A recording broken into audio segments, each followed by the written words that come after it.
Welcome to मेडी channel SPDM online study के Bihar police मद्य निषेध भर्ती 2022 जो 16 अक्टूबर 2022 को जो आप लोग का एग्जाम होने वाला है उसके लिए न्यू प्रैक्टिस सेट 13 है। इसके पहले हम 12 प्रैक्टिस सेट करा दिए जिसका लिंक जो है इस वीडियो के डिस्क्रिप्शन में मिल जाएगा, जाकर उस वीडियो को भी आप लोग देख लीजिएगा। और आप लोग को बता देना चाहते हैं हम जितने भी प्रैक्टिस सेट आप लोग को करा दे रहे हैं, यदि उतने प्रैक्टिस सेट को यदि आप अच्छी तरह से कर लेते हैं तो आप अपने एग्जाम में 80+ स्कोर जो है आसानी से प्राप्त कर सकते हैं, क्योंकि यही प्रश्न जो आपके पेपर में जो है बार बार पूछे जाते हैं। इससे बाहर आप लोग को कुछ भी देखने को नहीं मिलेगा और आप लोग को डेली लाइव क्लास जो है 7 बजे इवनिंग में जो है देखने को मिल जाता है। और जो भी कैंडिडेट्स बिहार पुलिस जो नई भर्ती आने वाली है 11,885 पदों पर, उसके लिए तैयारी करना चाहते हैं तो वे भी छात्र जो है इस वीडियो को जो है देख सकते हैं। उनके लिए भी जो है बहुत ज़्यादा जो है हेल्पफुल वीडियो होने वाला है। तो जल्दी से एक लाइक और अपने दोस्तों में शेयर कीजिए ताकि इस क्लास को शुरू किया जाए। एक नंबर प्रश्न पूछा जा रहा है कि जीव विज्ञान का पिता यानी कि फादर ऑफ बायोलॉजी जो है किसे कहा जाता है। जल्दी से कमेंट करके बताइए कि इसका सही उत्तर क्या होगा। चलिए यहाँ पर मैक्सिमम कैंडिडेट्स इसका सही जवाब दे रहे हैं। चलिए हम बता देते हैं, इसका सही उत्तर जो है ऑप्शन सी हो जाएगा यानी कि अरस्तु हो जाएगा। चलिए नेक्स्ट प्रश्न यहाँ पर देख लीजिए। यहाँ पर जो है 2 नंबर प्रश्न पूछा जा रहा है कि जीवन का भौतिक आधार क्या होता है। जल्दी से कमेंट करके बताइए कि इसका सही उत्तर क्या होगा। चलिए यहाँ पर 3 कैंडिडेट सही जवाब दे रहे हैं, बाकी गलत दे रहे हैं। चलिए हम बता देते हैं, इसका सही उत्तर जो है ऑप्शन डी हो जाएगा यानी कि जीव द्रव्य हो जाएगा। चलिए नेक्स्ट प्रश्न यहाँ पर देख लीजिए। यहाँ पर 3 नंबर प्रश्न पूछा जा रहा है कि सर्वप्रथम जो है कोशिका का पता जो है किसने लगाया था। जल्दी से कमेंट करके बताएं, क्योंकि यह बिहार पुलिस में 2 बार प्रश्न पूछा जा चुका है, ड्राइवर में भी एक बार प्रश्न पूछा जा चुका है, होमगार्ड में भी एक बार प्रश्न जो है यह पूछा जा चुका है। तो चलिए हम बता देते हैं, यहाँ पर जो है कुछ कैंडिडेट सही भी दे रहे हैं, कुछ गलत भी दे रहे हैं। इसका सही उत्तर जो है ऑप्शन बी हो जाएगा यानी कि रॉबर्ट हुक के द्वारा जो है सर्वप्रथम कोशिका का पता जो है लगाया गया था। कब लगाया गया था तो आप लोग को डेट भी याद रखना है। 1665 ईस्वी में जो है सर्वप्रथम कोशिका का पता जो है रॉबर्ट हुक के द्वारा जो है लगाया गया था। चलिए नेक्स्ट प्रश्न यहाँ पर देख लीजिए। यहाँ पर जो है 4 नंबर प्रश्न पूछा जा रहा है कि कोशिका का शक्ति केंद्र जो है किसे कहा जाता है। जल्दी से कमेंट करता है, ये भी जो है एक बार प्रश्न जो है पूछा जा चुका है बिहार पुलिस कांस्टेबल में। चलिए जल्दी से कमेंट करके बताइए। चलिए यहाँ पर मैक्सिमम कैंडिडेट्स इसका भी सही जवाब दे रहे हैं। चलिए हम बता देते हैं, इसका सही उत्तर जो है ऑप्शन ए हो जाएगा, माइटोकॉन्ड्रिया हो जाएगा। ए पार्ट इसका बिल्कुल सही उत्तर हो जाएगा। चलिए नेक्स्ट प्रश्न यहाँ पर देख लीजिए। 5 नंबर प्रश्न पूछा जा रहा है कि निम्न में से कौन सा रचना जो है पादप कोशिका को जंतु कोशिका में जो है विभेदित करता है। थोड़ा सा जो है डिफिकल्ट प्रश्न है लेकिन बहुत अच्छा है। चलिए जल्दी से कमेंट करके बताइए कि इसका सही उत्तर क्या होगा। चलिए हम बता देते हैं, इसका सही उत्तर जो है ऑप्शन डी हो जाएगा यानी कि ये सभी हो जाएगा। कोशिका भित्ति हो जाएगा, पर्णहरित हो जाएगा और सेंट्रियोल यानी कि तीनों हो जाएगा। तो इस प्रकार से हमारा सही यहाँ पर जो है उत्तर हो जाएगा ऑप्शन डी यानी कि ये सभी। चलिए नेक्स्ट प्रश्न यहाँ पर देख लीजिए।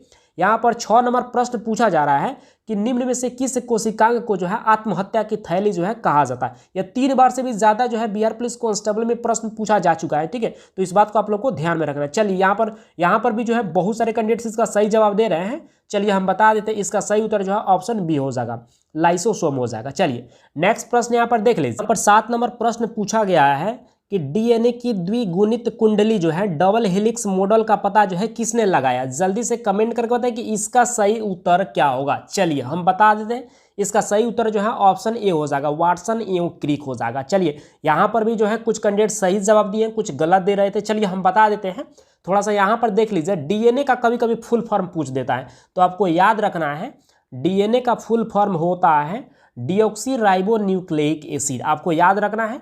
और कभी कभी आरएनए का भी पूछ देता है, तो आपको याद रखना है आरएनए का फॉर्म होता है राइबो न्यूक्लिक एसिड, ठीक है। तो इसको भी आप लोग को याद रखना है। चलिए नेक्स्ट प्रश्न यहाँ पर देख लीजिए। यहाँ पर 8 नंबर प्रश्न पूछा जा रहा है कि डीएनए का प्रमुख कार्य क्या होता है। डीएनए को जो है कार्य क्या करना होता है। जल्दी से कमेंट करके बताएं। थोड़ा सा डिफिकल्ट प्रश्न है लेकिन बहुत बेहतर प्रश्न है, इस बात को आप लोग को ध्यान में रखना है। चलिए यहाँ पर हम बता देते हैं, इसका सही उत्तर जो है ऑप्शन डी हो जाएगा यानी कि आनुवांशिक क्रियाओं का संचालन करना जो है यह डीएनए का जो है मुख्य कार्य होता है, ठीक है। तो यहाँ पर डी पार्ट जो है इसका बिल्कुल जो है सही उत्तर हो जाएगा। चलिए यहाँ पर बहुत सारे कैंडिडेट्स इसका भी सही जवाब दे चुके हैं।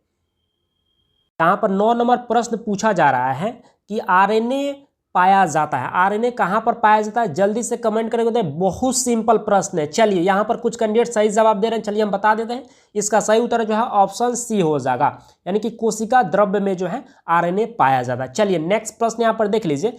10 नंबर प्रश्न पूछा जा रहा है कि आनुवांशिकी का पिता जो है किसे कहा जाता है। एक बार बिहार पुलिस कांस्टेबल में यह प्रश्न पूछा जा चुका है। चलिए जल्दी से कमेंट करके बताइए कि इसका सही उत्तर क्या हुआ। चलिए हम बता देते हैं, इसका सही उत्तर जो है ऑप्शन सी हो जाएगा यानी कि मेंडल जी को जो है आनुवांशिकी का पिता जो है कहा जाता है। चलिए नेक्स्ट प्रश्न यहाँ पर देख लीजिए। यहाँ पर जो है 11 नंबर प्रश्न पूछा जा रहा है कि मनुष्य में जो है गुणसूत्रों की कुल संख्या जो है कितनी होती है। जल्दी से कमेंट कर बताएं। फायरमैन में भी 2 बार प्रश्न पूछा जा चुका है, फायरमैन के अंदर मद्य निषेध में 1 बार यह प्रश्न पूछा जा चुका है, कांस्टेबल में यह 3 बार से भी ज्यादा प्रश्न पूछा जा चुका है, लेडीज कांस्टेबल में भी 1 बार प्रश्न पूछा जा चुका है, जो कि बहुत ज्यादा सिंपल प्रश्न है। चलिए हम बता देते हैं, यहाँ पर मैक्सिमम कैंडिडेट्स इसका सही जवाब दे रहे हैं। चलिए हम बता दें, इसका सही उत्तर जो है ऑप्शन ए हो जाएगा, 46 होता है। मनुष्य में गुणसूत्रों की संख्या 46, यानी कि ये पार्ट जो है इसका बिल्कुल सही उत्तर हो जाएगा। चलिए नेक्स्ट प्रश्न यहाँ पर देख लीजिए। यहाँ पर 12 नंबर प्रश्न पूछा जा रहा है कि निम्न में से जो है मनुष्य में होने वाले जो है आनुवांशिक रोग कौन से होते हैं। जल्दी से कमेंट करके बताएं कि आनुवांशिक रोग इनमें से कौन सा होता है जो कि मनुष्य के अंदर जो है यह होता है। जल्दी से कमेंट करके। चलिए यहाँ पर कुछ कैंडिडेट सही जवाब इसका दे रहे हैं, चलिए हम बता देते हैं। इसका सही उत्तर जो है ऑप्शन डी हो जाएगा, यानी कि ये सभी वर्णधता हो गया, हेमोफीलिया हो गया, टर्नर सिंड्रोम हो गया, यानी कि तीनों के तीनों ये रोग जो है या मनुष्य में जो है आनुवांशिक रोग होते हैं। ठीक है, तो यहाँ पर डी पार्ट जो है इसका बिल्कुल सही उत्तर हो जाएगा। चलिए यहाँ पर 13 नंबर प्रश्न को देख लीजिए। 13 नंबर प्रश्न पूछा जा रहा है, लड़का पैदा होता है कब पैदा होता है। तो यहाँ पर जो है यानी कि ऑप्शन है, जल्दी से यहाँ पर जो है बताइए कि कौन सा ऑप्शन जो है इनमें से सही होगा। चलिए यहाँ पर जो है बहुत सारे कैंडिडेट्स इसका भी सही जवाब दे रहे हैं। चलिए हम बता देते हैं, इसका सही उत्तर जो है ऑप्शन सी हो जाएगा, यानी कि एक्स और वाई क्रोमोसोम के मिलने से जो है गुणसूत्र के कारण जो है यानी कि लड़का पैदा होता है, और एक्स और एक्स से जो है लड़की पैदा होती है। तो इसको आप लोगों को याद रखना है। चलिए नेक्स्ट प्रश्न यहाँ पर 14 नंबर प्रश्न पूछा जा रहा है कि हीमोफीलिया रोग से ग्रस्त व्यक्ति में जो है क्या होता है। जल्दी से कमेंट करें। थोड़ा सा डिफिकल्ट प्रश्न, लेकिन ये भी जो है बहुत बेहतर प्रश्न। चलिए हम बता देते हैं, यानी कि इसका जो है सही उत्तर जो है ऑप्शन बी हो जाएगा, यानी कि रक्त का बहना बंद नहीं होता है। ठीक है, हीमोफीलिया रोग से जब व्यक्ति ग्रस्त हो जाता है तो रक्त मान लीजिए थोड़ा सा कट जाता है तो वह बहना ही बंद नहीं होता है। ठीक है, तो बी पार्ट इसका बिल्कुल सही उत्तर हो जाएगा, और कुछ कैंडिडेट्स इसका सही भी जवाब दिए, कुछ गलत भी दिए। चलिए नेक्स्ट प्रश्न यहाँ पर देख लीजिए। यहाँ पर 15 नंबर प्रश्न पूछा जा रहा है कि मेढक में श्वसन किस अंग से होता है। बहुत सिंपल प्रश्न है, जल्दी से कमेंट करके बताएं कि इसका सही उत्तर क्या होगा। चलिए यहाँ पर बहुत सारे कैंडिडेट्स इसका सही जवाब दे रहे हैं। चलिए हम बता देते हैं, इसका सही उत्तर जो है ऑप्शन डी हो जाएगा, इन तीनों में, यानी कि त्वचा से भी यानी कि मेढक श्वसन लेता है, क्लोमों से भी यानी कि जो उनके जो शरीर पर जो छोटे छोटे छिद्र होते हैं उनसे भी यह श्वसन लेता है। ठीक है, और फेफड़ों से भी जो है यानी कि मेढक श्वसन लेता है, यानी कि तीनों से जो है यह श्वसन लेता है। तो डी पार्ट इसका बिल्कुल सही उत्तर हो जाएगा। चलिए नेक्स्ट प्रश्न यहाँ पर देख लीजिए। 16 नंबर प्रश्न पूछा जा रहा है कि निम्न में से वास्तविक मछली कौन सी है। जल्दी से कमेंट करके बताइए कि इसका सही उत्तर क्या होगा। चलिए यहाँ पर कुछ कैंडिडेट्स इसका भी सही जवाब दे रहे हैं। चलिए हम बता देते हैं, इसका सही उत्तर जो है ऑप्शन सी हो जाएगा, हिपोकैम्पस हो जाएगा। ठीक है, चलिए नेक्स्ट प्रश्न देख लीजिए। यहाँ पर जो है 17 नंबर प्रश्न पूछा जा रहा है, मेढक जो है किस वर्ग का जंतु होता है। जल्दी से कमेंट करके बताइए कि इसका सही उत्तर क्या होगा। और एक बार यह कांस्टेबल में प्रश्न पूछा जा चुका है, जो कि बहुत ज़्यादा यह सिंपल प्रश्न है। चलिए हम बता देते हैं, इसका सही उत्तर जो है ऑप्शन बी हो जाएगा, यानी कि एम्फीबिया वर्ग का जो है यह जंतु होता है मेढक। एम्फीबिया वर्ग के मतलब थोड़ा सा आप लोग समझ लीजिए, यानी कि मेढक एक ऐसा जंतु होता है जो जल में भी अपना जीवन यापन कर सकता है और थल पर भी जीवन यापन कर सकता है, यानी कि दोनों जगह जो ये रहकर जो अपना जीवन यापन कर सकता है। इसलिए जो है मेढक जो है किस वर्ग का जंतु होता है, तो एम्फीबिया वर्ग का जंतु होता है। तो इस बात को आप लोगों को ध्यान में रखना है। 18 नंबर प्रश्न पूछा जा रहा है कि स्तनधारियों में हृदय कितने कोष्ठा का होता है। जल्दी से कमेंट करके बताएं कि इसका सही उत्तर क्या होगा। बहुत सिंपल प्रश्न। चलिए यहाँ पर मैक्सिमम कैंडिडेट्स इसका सही जवाब दे रहे हैं। चलिए हम बता देते हैं, इसका सही उत्तर जो है ऑप्शन सी हो जाएगा, यानी कि 4 कोष्ठा का होता है। चलिए यहाँ पर 19 नंबर प्रश्न पूछा जा रहा है कि स्तनधारी वर्ग में जो है रक्त का सबसे अधिक तापमान जो है या किस जंतु का जो है पाया जाता है। जल्दी से कमेंट करके बताएं कि इसका सही उत्तर क्या होगा। चलिए हम बता देते हैं, यहाँ पर भी जो है कुछ कैंडिडेट्स यहाँ पर सही जवाब दे रहे हैं, कुछ गलत भी दे रहे हैं। चलिए हम बता देते हैं, इसका सही उत्तर जो है ऑप्शन बी हो जाएगा, यानी कि बकरी का जो है यानी कि जो रक्त का तापमान होता है बहुत ज़्यादा होता है। लमसम जो है 39 डिग्री सेल्सियस जो है यानी कि इसका तापमान होता है बकरी का। ठीक है, तो इस बात को आप लोग को ध्यान में रखना है, जबकि मनुष्य का 37 डिग्री सेल्सियस होता है। ठीक है, तो यहाँ पर देख लीजिए। अब नेक्स्ट प्रश्न यहाँ पर देख लीजिए। यहाँ पर जो है 20 नंबर प्रश्न पूछा जा रहा है कि मछलियाँ जो है किस अंग से जो है सांस लेती हैं। जल्दी से कमेंट करके बताइए कि इसका सही उत्तर क्या होगा। ये भी बहुत ज़्यादा सिंपल प्रश्न है। चलिए यहाँ पर भी जो है मैक्सिमम कैंडिडेट्स इसका सही जवाब दे रहे हैं। चलिए हम बता देते हैं, इसका सही उत्तर जो है ऑप्शन सी हो जाएगा, गिल हो जाएगा। चलिए यहाँ पर 2 कैंडिडेट्स ऐसे हैं जो कि एक कैंडिडेट्स ये कमेंट्स करके बोल रहे हैं कि मुंह से सांस लेती है, एक बोल रहे थे नाक से सांस लेती है। तो 2 कैंडिडेट्स गलत बता रहे थे, बल्कि सभी के सभी यहाँ पर सही बताए हैं गिल। चलिए नेक्स्ट प्रश्न यहाँ पर देख लीजिए।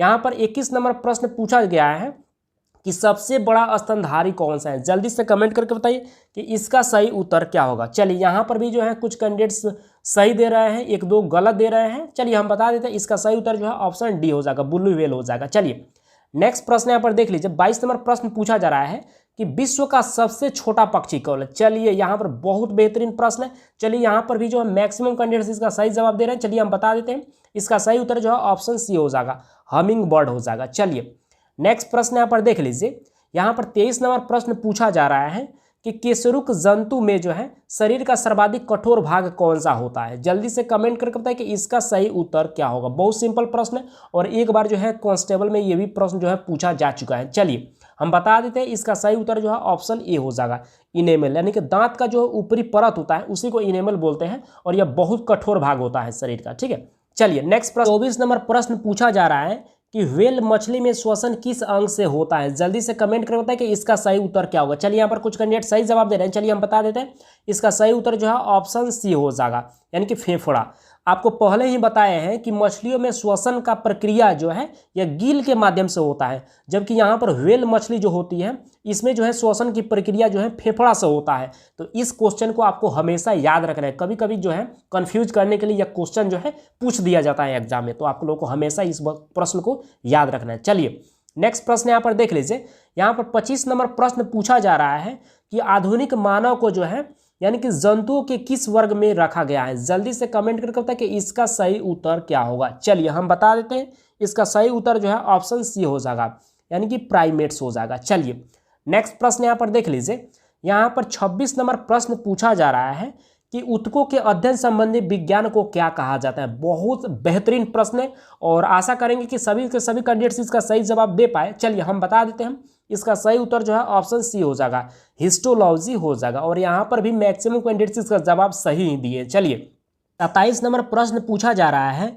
कि कोशिकाओं के समूह को क्या कहा जाता है। जल्दी से कमेंट करके बताएं कि इसका सही उत्तर क्या होगा। चलिए हम बता देते हैं, इसका सही उत्तर जो है ऑप्शन ए हो जाएगा, ऊतक हो जाएगा और यहाँ पर भी कुछ कैंडिडेट सही जवाब दिए हैं और 2-4 कैंडिडेट्स इसका गलत जवाब दे दिए हैं। चलिए कोई बात नहीं है। चलिए नेक्स्ट प्रश्न देख लेते हैं, यहाँ पर 28 नंबर प्रश्न पूछा जा रहा है कि रक्त किस प्रकार का ऊतक होता है। जल्दी से कमेंट करके बताएं कि इसका सही उत्तर क्या होगा। थोड़ा सा डिफिकल्ट प्रश्न है लेकिन बहुत ही बेहतर प्रश्न है। चलिए आप लोग ट्राई कीजिए, जल्दी से कमेंट करके बताएं कि इसका सही उत्तर क्या होगा। चलिए हम बता देते हैं, इसका सही उत्तर जो है ऑप्शन बी हो जाएगा, संयोजी ऊतक होता है। चलिए नेक्स्ट प्रश्न यहाँ पर देख लीजिए, यहाँ पर 29 नंबर प्रश्न पूछा जा रहा है कि आरेखित पेशी ऊतक जो है कहाँ पाए जाते हैं। जल्दी से कमेंट करके बताएं कि इसका सही उत्तर क्या होगा। चलिए यहाँ पर 2 कैंडिडेट्स अभी सही जवाब इसका दे रहे हैं, बाकी गलत दे रहे हैं। चलिए हम बता देते हैं, इसका सही उत्तर जो है ऑप्शन बी हो जाएगा, अमावस्या में। थोड़ा सा डिफिकल्ट प्रश्न है इसलिए जो है कैंडिडेट्स जवाब नहीं दे पा रहे हैं, बट आप लोग ट्राई जरूर कीजिए। चलिए नेक्स्ट प्रश्न यहाँ पर देख लीजिए, यहाँ पर आज का लास्ट प्रश्न 30 नंबर प्रश्न पूछा जा रहा है कि निम्न में से जो है संयोजी ऊतक के उदाहरण इनमें से कौन से हैं। जल्दी से कमेंट करके बताइए कि इसका सही उत्तर क्या होगा। चलिए यहाँ पर जो है एक कैंडिडेट सभी सही जवाब दे रहे हैं, यहाँ पर 6 कैंडिडेट सही जवाब दे रहे हैं। चलिए हम बता देते हैं, इसका सही उत्तर जो है ऑप्शन डी हो जाएगा, यानी कि ये सभी हो जाएगा, लिम्फ भी हो जाएगा, हड्डियाँ भी हो जाएगा और प्रोटीन भी हो जाएगा। संयोजी ऊतक का ये सब उदाहरण होता है, तो डी पार्ट जो है इसका सही उत्तर हो जाएगा। आप लोग जो है जल्दी से कमेंट करके बताइए कि आपने जो है 30 प्रश्न में से जो है कितने प्रश्न को सही किए हैं। और आप लोग को बता देना चाहते हैं, जितना भी प्रैक्टिस सेट आप लोग को हम करा दे रहे हैं उन सारे प्रैक्टिस सेट को एक बार जो है आप लोग शुरू से लास्ट तक जो है सब कुछ देख लीजिएगा, तो ही आप लोग एग्जाम देने जाइएगा। आप लोग को बहुत ज़्यादा हेल्प मिलेगा, इस बात को आप लोग को ध्यान में रखना है, क्योंकि यही प्रश्न जो है बार बार रिपीट होते हैं और इनसे बाहर हमको नहीं लगता है कि एक भी प्रश्न आप लोग को देखने को मिलेगा बहुत अच्छा आप लोग को लगेगा। ठीक है, तो इस बात को आप लोग को ध्यान में रखना है एग्जाम से पहले जो है, क्योंकि अब समय भी बहुत कम है, यानी कि 4-5 दिन के बाद आप लोग का एग्जाम भी होने वाला है। तो जो भी प्रैक्टिस सेट आप लोग को करा चुके हैं उन सारे प्रैक्टिस सेट को एक बार अच्छी तरह से फिर से देख लीजिएगा और तो एग्जाम देने जाइएगा और आप लोग खुद बताएंगे कि मैंने जो है इतना प्रश्न को अटेम्प्ट किए। तो इस बात को आप लोग को हमेशा ध्यान में रखना है। तो बस इस वीडियो को इतना ही रहने देते हैं, मिलते हैं कल के वीडियो में। बस आज के लिए इतना ही, थैंक यू।